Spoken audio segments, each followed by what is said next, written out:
Hello, in this video I want to show you how to create maps for Xiaomi Robot Vacuum S10. To do this, you will need to pair your robot with the app I showed you previously on how to do it. Now when it's ready, we can click on the three dots in the top right corner of our home page for this robot. Then there's map management, and here you can create new map, start. And once created successfully, please reset the virtual walls restricted areas for the new map as needed, as well as create a new schedule cleanup. Continue. Now your robot starts moving and I don't want that, so let's turn it off.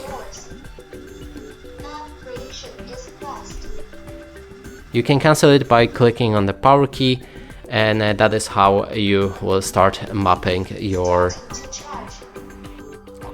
that is how you start mapping your house. And that's it for this video. Hope you like it. Please consider subscribing to our channel, leave a like and a comment below.